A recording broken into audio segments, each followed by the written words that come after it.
Coming to the physiology of the lens is made up of 64% water, 35% protein, and 1% lipid and carbohydrate.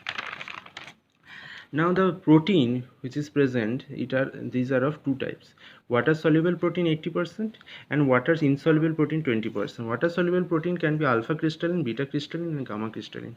Beta crystalline are maximum present, that is 55% beta crystalline, and alpha crystalline is the largest protein in molecular weight, the heat shock protein it is. And the water insoluble protein are of two types: urea soluble, urea insoluble. Urea soluble are cytoskeleton protein, which is vimentin, phylencin, fatinin. When these cytoskeletal protein disrupt, it causes the cataract.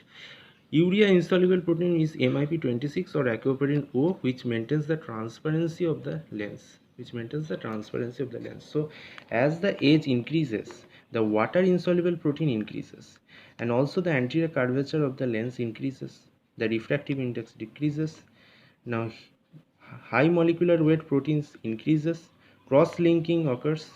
Protein-protein bond, disulfide bond, glutathione bond is increased, glutathione level is decreased.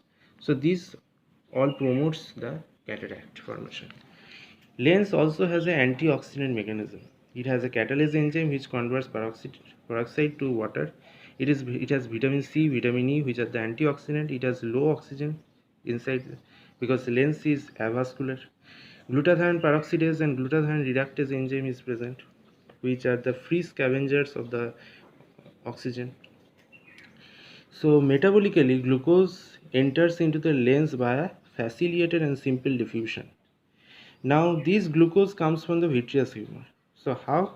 Now glucose convert into the sorbitol by aldose reductase. Now this sorbitol converted into the fructose by polyol dehydrogenase, and thus the sorbitol and fructose level increases when the lens in the lens, and this increases the osmotic pressure and creates the opacification of the lens and cataract. This is known as diabetic cataract. When the glucose is high in the vitreous humor, that means glucose is high in the blood, because vitreous humor is uh,